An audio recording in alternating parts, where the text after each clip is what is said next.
Hello everyone, I am Tishil Joy and I am here to present a seminar topic on disaster management. Disaster meaning and definition. The United Nations defined disaster as a serious disruption of the functioning of a community or a society causing widespread human, material, economic and environmental losses which exceeds the ability of affected communities or societies to cope with its own resources. ഐക്യരാഷ്ട്രസഭ ദുരന്തത്തെ define ചെയ്തിരിക്കുന്നത് ഒരു കമ്മ്യൂണിറ്റിയുടെ പ്രവർത്തനങ്ങളെ ഗുരുതരമായി തടയുകയും അത് human, material, economic and എൻവയോൺമെൻ്റൽ ലോസസിന് കാരണമാവുകയും ചെയ്യുന്നു. ഇത് ദുരന്തം ബാധിച്ച പ്രദേശത്തെ വിവിധ ആവശ്യങ്ങൾക്കായി ആശ്രയിക്കുന്ന മറ്റു കമ്മ്യൂണിറ്റികളെയും സൊസൈറ്റീസിനെയും അഫക്റ്റ് ചെയ്യുന്നു. WHO defined disaster as any occurrence that causes damage, economic destruction, loss of human life and deterioration in the health and health service on a scale sufficient to warrant an extraordinary response from outside the affected community or area. WHO ദുരന്തത്തെ define ചെയ്തിരിക്കുന്നത് സാമ്പത്തിക നഷ്ടം, മനുഷ്യജീവൻ്റെ നഷ്ടം, ആരോഗ്യ പ്രശ്നങ്ങൾ എന്നിവയ്ക്ക് കാരണമാകുന്ന ഏതൊരു സംഭവത്തെയും ദുരന്തം എന്ന് വിളിക്കാം. ഈ പ്രതിസന്ധിയെ നേരിടാനായി ദുരന്തം ബാധിച്ച പ്രദേശത്തിന് പുറത്തുനിന്ന് അസാധാരണമായ പ്രതിരോധ നടപടികൾ എടുക്കേണ്ടി വരും. Classification of disasters. Disasters can be classified based on two major parameters: time duration of occurrence and inducing factor or cause of occurrence of disaster. Classification based on time duration. Disasters can be classified according to how rapidly they begin and how long they last. Based on this criterion, disasters can be classified as rapid onset disasters or cataclysmic disasters and slow occurring or long-term or continuing disasters. ദുരന്തത്തിൻ്റെ സമയദൈർഘ്യത്തെ അടിസ്ഥാനമാക്കിയുള്ള classification. എത്ര വേഗത്തിൽ ആരംഭിക്കുന്നു, എത്ര നേരം നീണ്ടു നിൽക്കുന്നു എന്നതനുസരിച്ച് ഡിസാസ്റ്റേഴ്സിനെ classify ചെയ്തിരിക്കുന്നു. ഈ മാനദണ്ഡത്തെ അടിസ്ഥാനമാക്കി ഡിസാസ്റ്റേഴ്സിനെ rapid onset disasters or cataclysmic disaster എന്നും slow occurring or long term or continuing disasters എന്നും ക്ലാസിഫൈ ചെയ്തിരിക്കുന്നു. Rapid onset disaster. Rapid onset disasters are also called cataclysmic disasters. These are disasters that occur very rapidly, affecting an area within a short period of time. Rapid onset disasters may be natural or man-made. Examples of naturally occurring rapid onset disasters are earthquakes, volcanic eruptions, flash floods, landslides, glacial avalanche, tsunami, dust storm, etc. Examples of man-made rapid onset disasters are nuclear or industrial disasters, bioterrorism, etc. Although some of these disasters can destroy an area within a short time. Rapid onset ഡിസാസ്റ്ററിനെ cataclysmic disaster എന്നും വിളിക്കുന്നു. ചുരുങ്ങിയ സമയത്തിനുള്ളിൽ ഒരു പ്രദേശത്തെ വളരെ വേഗത്തിൽ ബാധിക്കുന്ന ദുരന്തങ്ങളെയാണ് റാപ്പിഡ് വൺസെറ്റ് ഡിസാസ്റ്റേഴ്സ് എന്ന് വിളിക്കുന്നത്. ഇവ പ്രകൃതിപരമായുള്ളതോ മനുഷ്യനിർമ്മിതമായതോ ആയ ദുരന്തങ്ങളാവാം. ഭൂകമ്പം, അഗ്നിപർവ്വത സ്ഫോടനങ്ങൾ, പ്രളയം, ഉരുൾപൊട്ടൽ, ശക്തമായ മഞ്ഞുവീഴ്ച, സുനാമി, ചുഴലി എന്നിവയാണ് പ്രകൃതിപരമായ ദുരന്തങ്ങൾക്ക് ഉദാഹരണം. ആണവ, വ്യാവസായിക ദുരന്തങ്ങൾ, ജൈവ ഭീകരവാദം എന്നിവയാണ് മനുഷ്യനിർമ്മിത ദുരന്തങ്ങൾക്ക് ഉദാഹരണം. ഇവയിൽ ചില ദുരന്തങ്ങൾക്ക് ഒരു പ്രദേശത്തെ വളരെ വേഗത്തിൽ നശിപ്പിക്കാൻ കഴിയും. Slow ഒക്യൂറിംഗ് disaster. The disasters that take longer periods of time to make their impact are known as slow occurring disasters. Examples: soil erosion, deforestation, desertification, ozone depletion, coral reef depletion, famine, etc. These disasters would progress slowly and steadily, and their effects could be visualized after a period of time. വളരെ സാവധാനം ആഘാതം സൃഷ്ടിക്കുന്ന ദുരന്തങ്ങളെയാണ് slow ഒക്യൂറിംഗ് disaster എന്ന് വിളിക്കുന്നത്. മണ്ണൊലിപ്പ്, വനനശീകരണം, മരുഭൂവൽക്കരണം, ozone ശോഷണം, പവിഴപ്പുറ്റുകളുടെ ശോഷണം, ക്ഷാമം എന്നിവയാണ് സ്ലോ ഒക്യൂറിംഗ് ഡിസാസ്റ്ററിന് ഉദാഹരണം. ഈ ദുരന്തങ്ങൾ വളരെ സാവധാനത്തിലേ നടക്കുകയുള്ളൂ. ഇത്തരം ദുരന്തങ്ങളുടെ അനന്തരഫലങ്ങൾ ഒരു നിശ്ചിത കാലയളവ് കഴിഞ്ഞേ കാണാൻ സാധിക്കുകയുള്ളൂ. Classification of disasters based on inducing factors. Based on inducing factors, the disasters can broadly be classified into three types. Disasters induced by natural process known as the natural disasters. Natural disasters induced by human interventions. Exclusively man-made disasters. ദുരന്തത്തിന് കാരണമാകുന്ന ഘടകങ്ങളുടെ അടിസ്ഥാനത്തിൽ ദുരന്തത്തിനെ മൂന്നായി classify ചെയ്തിരിക്കുന്നു.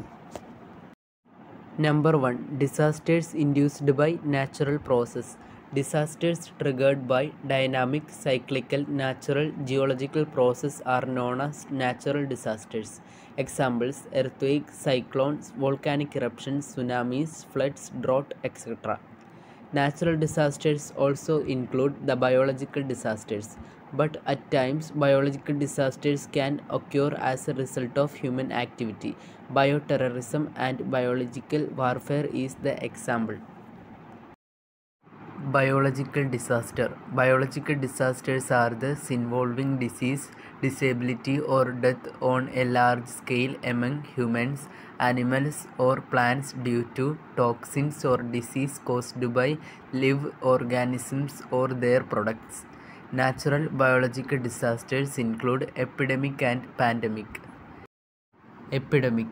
An epidemic can be defined as an increase, often sudden, in the number of cases of a disease above what is normally expected in that population in an area.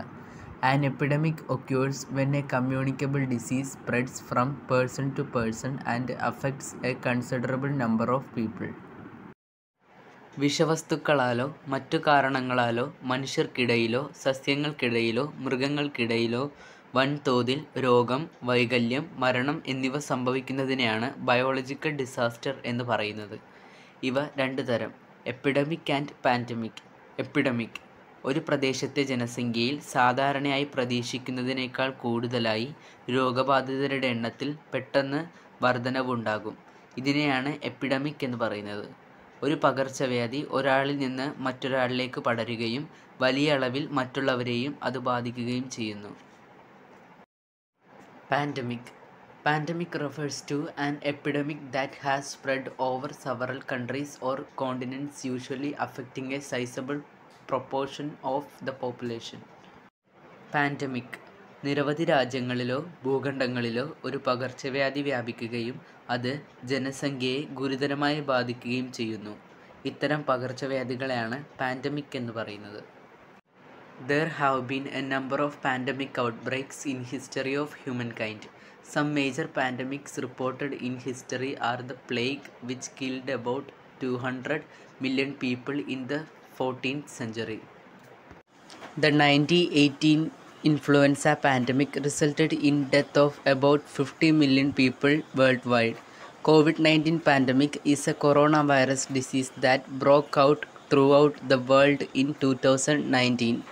COVID-19 disease is caused by severe acute respiratory syndrome coronavirus 2. It emerged in Wuhan, Hubei, China and soon spread to other parts of the world. Heavy mortalities may occur due to an epidemic, which leads to depletion of population and corresponding fall in economic activity. An outbreak of highly pathogenic and a rare strain of Nipah virus was reported in Kozhikode district of Kerala in May 2018. The fatality rate of this epidemic was high, with 16 deaths out of the 18 confirmed cases. The natural reservoirs of this virus are bats of genus Pteropus. Possible routes of transmission to humans include consumption of fruits partially eaten by bats, exposure to body secretions of bat, or human-to-human transmission through unprotected close contact, Symptoms of infection include acute encephalitis, headache, fever, altered sensorium, seizures, and vomiting. Natural disasters induced by human interventions. Human interventions into Earth's natural process have been increasing tremendously. Excessive exploitation and degradation of natural resources led to ecological imbalance which can lead to disasters. ഭൂമിയുടെ സ്വാഭാവിക പ്രവർത്തനങ്ങളെ തടയത്തക്കവിധം മനുഷ്യൻ്റെ ഇടപെടലുകൾ വർദ്ധിച്ചു വരികയാണ്.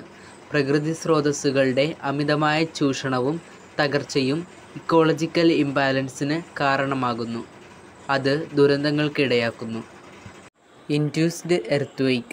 Induced earthquakes or induced seismicity are typically minor earthquakes or tremors caused by human activity that changes stress in earth crust. Construction of huge surface water reservoirs like dams, quarrying, heavy constructions, excavation of tunnels, etc. The best examples for human-induced seismicity in India is the reservoir-induced earthquake that was induced by Koyna Dam in Maharashtra, which was constructed over sensitive criss-crossing fault plains. The 1967 Koyna Nagar earthquake, which occurred near the site of Koyna Dam, was raised to be a case of induced seismicity. It resulted in the loss of 177 lives and injured over 2,200 people. Induced landslides. Building roads without adequate grading of slopes, poorly planned drainages, deforestation, etc. are known to increase the possibility of landslide. During the floods of 2018 and 2019 in Kerala, hundreds of landslides occurred. Experts who studied the landslides were of opinion that landslides were largely caused by soil piping. Although the other natural phenomena did a minor role, human activity has triggered most of these slides. New constructions on hilly areas result in altered terrain by cutting of slopes and removal of soil. According to a study published in 2018, slicing into the slope transforms the runoff pattern and opens up new ways for water to seep underground. The increased infiltration destabilizes the slope and leads to landslides. Induced floods. Although flood is a generally natural disaster, many human activities are known to contribute to increased flooding. Increased rate of deforestation reduces water infiltration into soil and increases surface runoff. Most urban floods are caused by improper planning of drainage system and clogging of drainage due to solid waste accumulation. Increased urbanization reduces areas of permeable soil and replaces this land with impervious concrete layers. According to a study by Center for Science and Environment, the 2015 Chennai flood was the direct result of unregulated urbanization. Encroachment of natural water bodies blocking smooth flow of water and improper drainage systems were the major culprits of the flood. Induced drought. Population growth combined with developments in agriculture and industry has increased global water consumption and posed a significant challenge to water and environment management. In the recent past, overconsumption of water by humans has exceeded renewable water availability. Industrial development has increased the emission of greenhouse gases that is known to alter precipitation patterns, which in turn can eventually lead to drought in vulnerable regions of the world. Increased demand, poor water management, altered precipitation patterns due to climate change, intensive irrigation, change in land use patterns, diminished water supplies, improper management of wetlands, etc. are considered some reasons for droughts. Thank you all.